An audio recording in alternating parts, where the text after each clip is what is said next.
name is Tom Price, and welcome to the positive side of 2012. The year 2012 began a marvelous, magical time of change, and most of you are likely unfamiliar with what this means. Among other very important things, it's out with the bad guys and in with the good guys. That means we are getting America back, we're getting the world back, and Mother Earth is going to become the incredible, beautiful, amazing place she once was. ThePlanetDailyNews.com is the website, and our YouTube channel is The Positive Side of 2012. Both of these are dedicated to bringing you proof that things are changing, and that this is not just rhetoric or someone's crazy dream.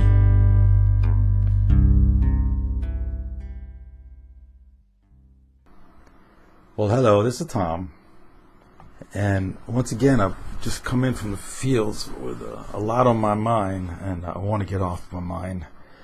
In this case, this has been on my mind for quite some time, long before we met, and I'm glad I finally have a chance here to bring it to you. This relates to cord cutting, very important for you to do in order to leave the matrix. We talk about the 3D entanglements and all that stuff, but this is about cutting cords with people, getting rid of emotional issues that bother you when you lay awake at night and things like that. So I want to get right to this because this is a class and I will be referencing this in the future. So I'm not going to tell a lot of stories, I'll just get right to it. And this too is applicable, I'm guessing, and it's probably a good guess, it's applicable for the galactics as well, because they're not used to being exposed to all these emotional issues, having to deal with taking out their own kind, etc. So I'll leave that alone, but I got a feeling this is good for everybody throughout the universe. So, and it's called communicating with feelings. And that's a term, I believe it was a girlfriend I had, it was her therapist used that term, communicating with feelings. And I took the ball and ran with it. Actually, before that, it was 1975 when I was first exposed to this in retrospect. That's when a Berkeley, California, Berkeley professor came over to my workplace, the corporation I worked for. And it was a small class, maybe 12 people, and he and his graduate student taught this to us. I don't remember too much about it, but looking back, I'm like, yeah, that's what that was, exactly what that was. And years later, I got some negotiating tapes, cassette tapes, a set of 12 cassette tapes for negotiating, and lo and behold, same thing. And then I started realizing that hostage situations, for example, where you have a policeman or whatever, the designated person has to defuse a situation where there's a person with maybe guns or a bomb and he has hostages. What do you do? If you're it, you got to defuse the situation. Well, this is what you do. Same thing. Therapist. This is what therapists do. If your therapist is not doing what I'm going to teach you here, fire them because they failed. This is very simple to learn. This is incredibly simple, stupid simple to understand. And if your therapist is not using this, get rid of them because they're not doing a good job. Also, JFK used this, just to let you know. In the Cuban Missile Crisis in 1963, it was the interpersonal communication that occurred between JFK and Khrushchev, the Russian leader at the time. Now, JFK didn't actually meet him in person, but they had a third party essentially represent JFK.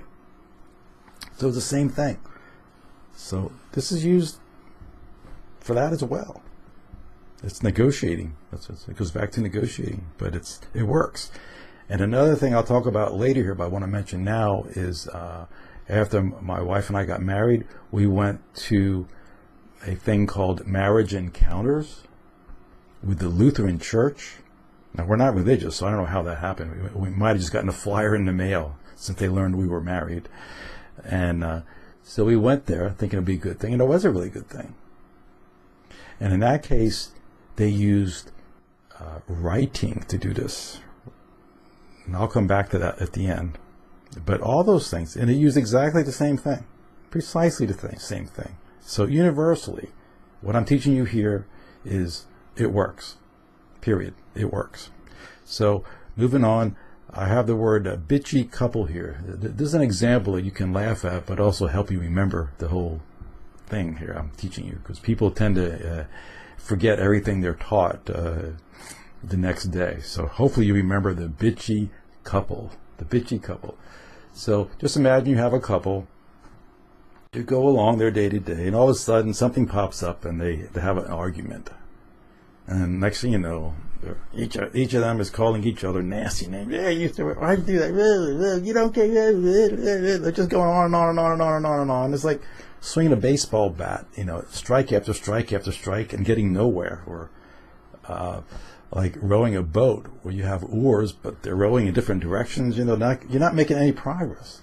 So for many hours, they're sitting there arguing and not getting anywhere. And then finally, when one of them gets so tired they can't handle it anymore, she just says, let's say it's the wife, I just want you to say you love me. I miss that. I don't get that. And bingo, finally, they're communicating with feelings. And then he responds, oh, but I do love you. Blah, blah, blah, blah, blah, blah. Now he probably has make-up sex on his mind, so he probably says it for that reason. He's like, yeah, I can do it. Just kidding. But anyway, point is, for that split second out of that entire day of arguing, they're communicating with feelings.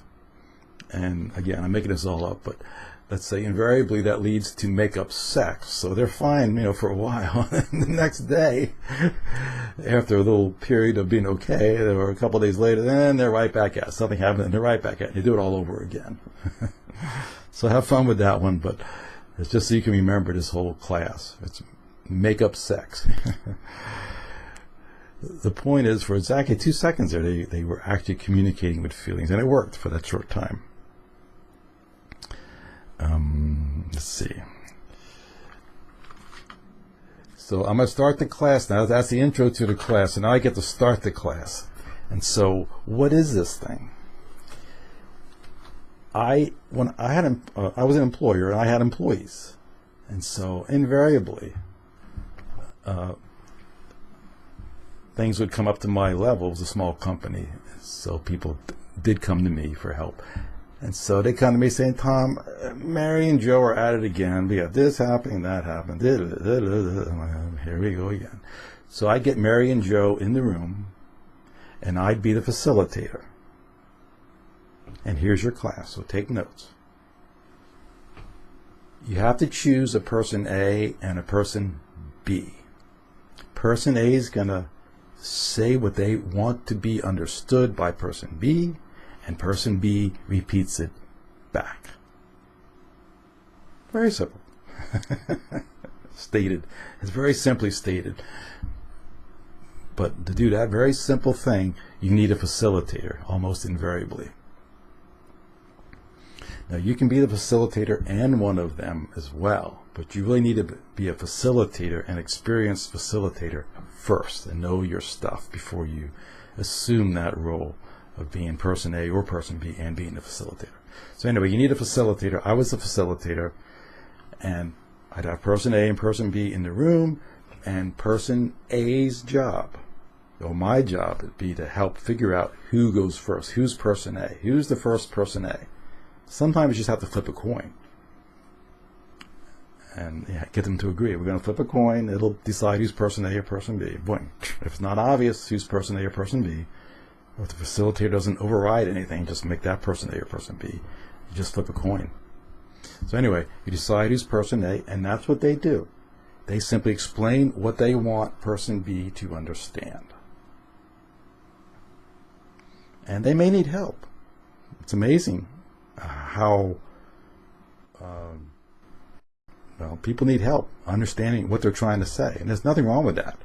That's the whole point of this thing. The facilitator's there trying to help person A understand what he's really trying to say. Now, you may come into the room with 20,000 things to talk about, but you can only do it one at a time, so pick one thing.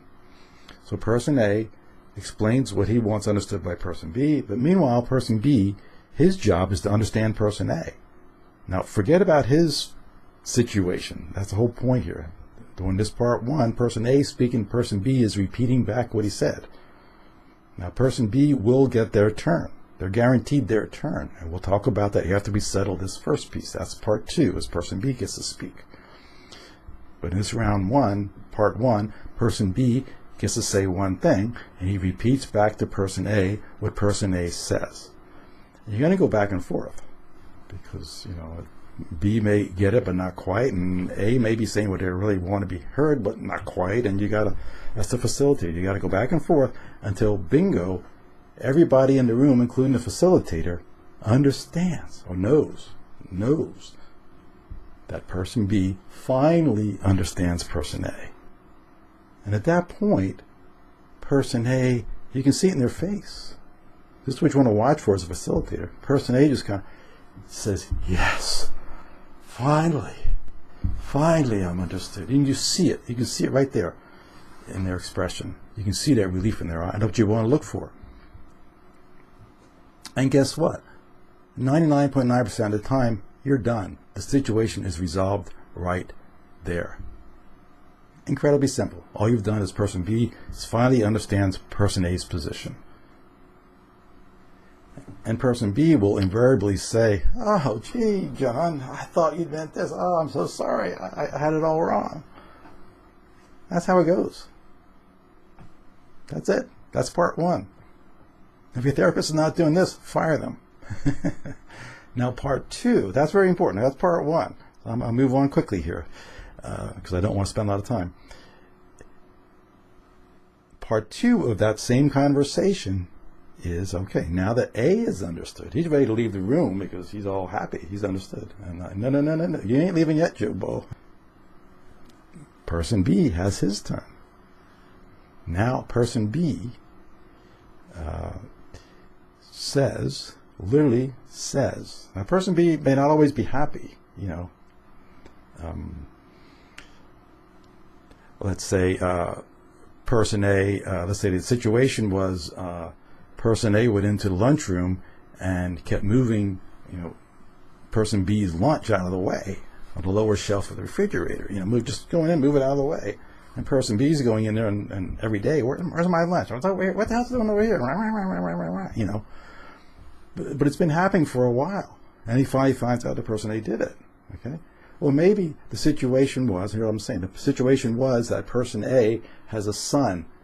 Maybe he's divorced, whatever, and his son comes, his young son comes over in a wheelchair for 2 weeks while somebody's on vacation or whatever. The son, for 2 weeks, he's there visiting his father every day at work at lunchtime.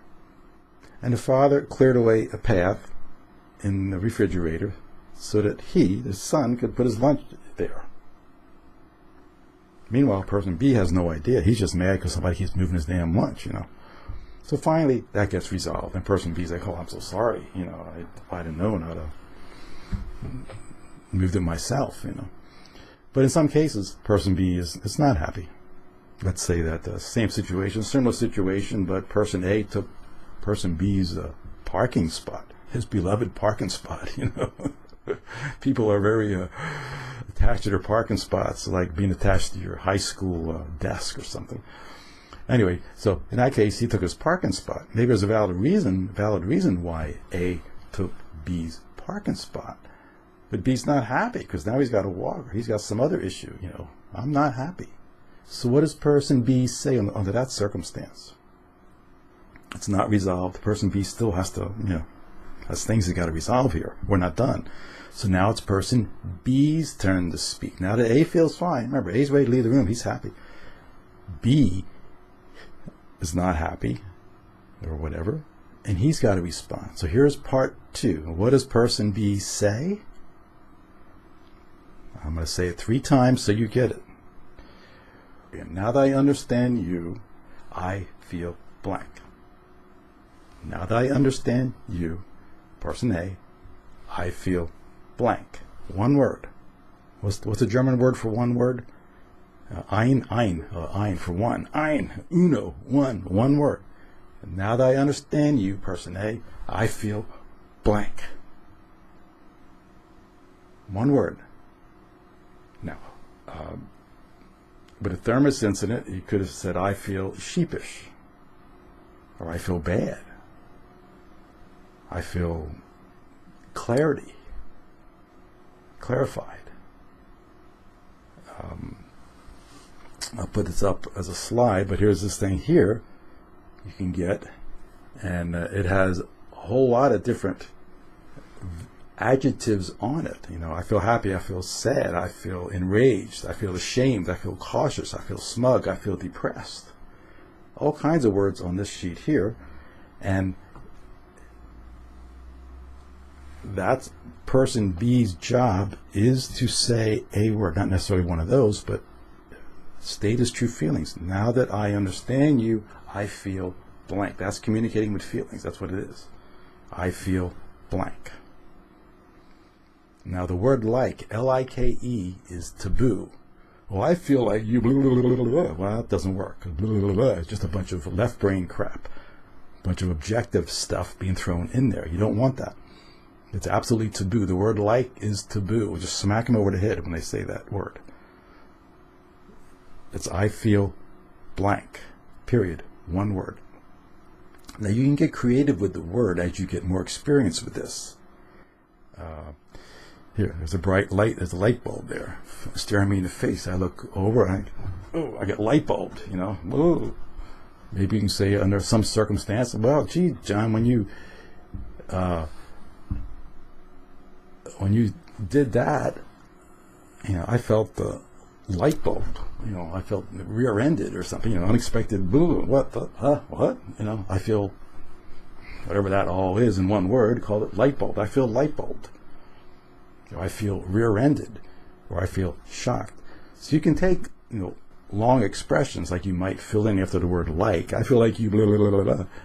You can take all that junk and condense it down into one word, like light bulbed or rear-ended. You can get creative. It becomes fun after a while. We'll talk about it in a minute. So person B, that's what they do. When you did, now that I understand that, John, I feel blank. And then it's A's job to repeat that back. That's a lot easier. Oh, you feel blank. Yes. And very quickly, you know, they come to that understanding. Because it's one word. There's only one word that person A has to understand. So that's part two in this negotiating process. But you never get to that.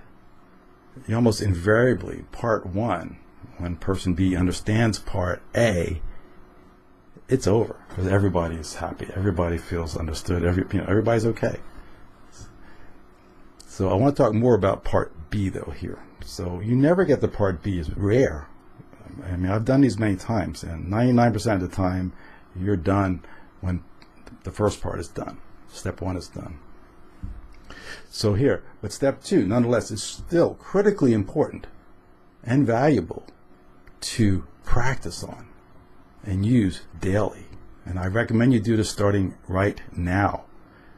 And what's an example would be, let's say you're eating dinner and you take the pepper and you shake it onto your plate and everything's fine. You put it down, and then your wife picks it up and she shakes it on hers and she slams it on the table like, huh? You're sitting there, you're really like in shock. And so seize the opportunity.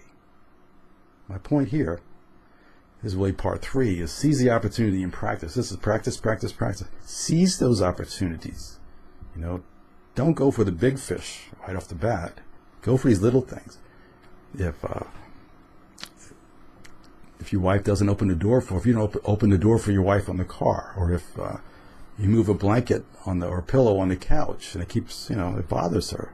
But here she actually showed it. You put the pepper shaker down and she grabbed it and something happened. And what do you say? Well, you're communicating with feelings. You say, well, gee, dear, honey, got to choose the right word here. But dear, Diane, gee, when you did that, it made me feel blank. And when you shook the the pepper and made that little scene,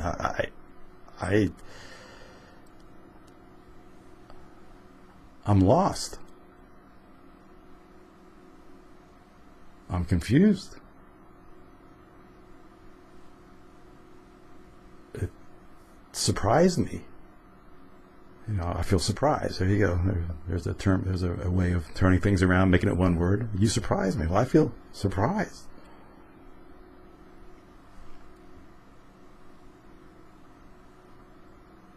And you end on that verb. See, the beauty of this too is that she can't argue with that. If you put a feeling there, I feel surprised. I feel hurt. Hurt's a good word, a good safe word to use. It can lead to other things, but if you're at a loss of words, use the word hurt. When you did that with the pepper shaker, I feel hurt. While you're searching for the word, I feel hurt. I'm confused. Everything's been going so well, I'm just confused. But you can't argue with the word. See, if you just keep it to the word, I talked about everything been going so well. I shouldn't have said that. I should say when you did it with the pepper shaker, I feel confused. She can't argue with that adjective. They never can. That's the beauty of this, communicating with feelings. They can't argue if you just use the I feel blank rule. There's no argument there. If you feel happy, you're happy. You feel sad, you're sad. If you feel confused, you're confused. No, you don't feel confused. No, she can't come back with that. So the beauty of it is, if you stick with the I feel blank rule, there's no arguments can possibly pursue after that, can gel after that, because there's nothing to argue about. You're expressing your feelings, and they have no choice but to accept it. And then help them respond by having them fill in the blank. Well, now that you feel confused, I feel confused too, or whatever, from there you can go on. So practice that on these small things around the house, at work, at home, anywhere. Just seize the opportunity. That's what I've done all my life. I just seize those opportunities and practice that, because before long it'll become second nature to you. So that's the lesson. There's two parts here. The first part is something a little more formal. There's a person A and a person B, and you're understanding the other person. That's your job, is to understand the other person. And the second part is using the I feel blank rule. And in that case, you're actually person A. If you're shaking the pepper shaker, you're actually stepping up to the plate right off the bat and being person A. You're saying, hey, when you do that, I feel confused. You're telling your other half, I feel confused. So you're being person A and you're communicating with feelings right then and there. So in the big picture here, when you first started, you have person A explaining to person B, and person B repeating it back, and it's a little bigger formal process. What is A really doing there? Well, A wants to feel understood. That's their bottom line feeling. A wanted to feel understood. The thermos incident with his kid and all that stuff, he wants to feel understood. So it's really a feeling that he was portraying, although it was portrayed objectively. The feeling was that, hey, I want to be understood, and this is what I want understood. So that really was communicating with feelings for person A right up front. Here with the pepper shaker incident, you're just stating point blank, I feel blank. That's what I want to. That's what I want heard. I want that heard. I feel blank. And since you're using feelings, they can't argue with it. So it's a beautiful way to communicate. And you'll find that you can cut those cords right away. You'll solve the issue and cut those cords right away. So that's that. I think I can call it quits now. Except marriage encounters, I got my note on marriage encounters. Marriage encounter was where exactly the same thing. And this works really good if you have a little more complex issue and you don't have a facilitator. So in this case, what we did, we went to this Lutheran church thing, marriage encounter, which I recommend you go. And what's in front of the room is a couple who is rehashing their old problem. You know, they're acting. And they're rehashing some problem that they had, some stereotype problem that they had, you know, a real thing that they had. And they're up there, and they'll start crying, and I don't know if it's an act or not, but people in the audience start crying, not me, of course, but the point is they do stuff in front of the room to get you kind of worked up, so you kind of can relate it to your situation. And then they give you an assignment. Okay, now it's your turn, class. Each of you, write about it. I forget exactly the kind of things they would talk about, but you would write about anything, something the other person does that bothers you, say. Related to sleeping. You know, she snores, you don't snore, or whatever. She gets up and hits the bathroom a lot at night, whatever. It can be anything. Pick some topic, and you both write down what you want to be heard. So all of you who write, you know how hard it is or how fun it is, depending on how you take writing. It takes a while to figure out what to write, to make sure you're saying the right thing. So that's good. So take all the time you need to get it all down, get down what you want to need, rewrite it, condense it, do whatever you have to do to make it clear what you want to be heard. In this case, they sent one of us would go back to the hotel room and write, and the other one would stay in the conference room where the seminar was and write. So you're in separate rooms, and you're writing. You got an hour or whatever it is to write out, and then you exchange.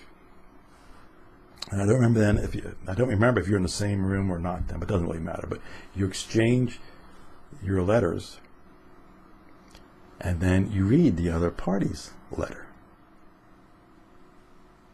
And the beauty of that, see, this is where you can get away without a facilitator up to a point here, because by writing, you've served the purpose of the facilitator, of needing a facilitator, because you've worked that, making it clear what you want to say, and then likewise, when you finally read your other half's note, she's not in the room with you, right? At that point, you're still separate, say. And so you have no choice but to read what she wants you to hear. So it's all right there in black and white, literally, or blue and white, depending on the color of your pen. And there you go. You now understand what she wants you to hear. Then you get back together and you do the obvious thing to make sure that you're understanding what she wants you to hear. And on the other side of the fence is she understanding what you want heard. And I forget how it goes after that, but you get the idea. It's exactly the same thing. As the negotiating, as JFK, as hostage situation, as your therapist should do. This is all what a therapist should be doing, with or without the piece of paper. So there you have it. Enjoy it, but practice. I'm going to call it the salt and pepper shaker stuff. Do the salt and pepper shaker stuff all the time, constantly. Look for little things that you can work on and use the I feel blank rule and start practicing using those adjectives.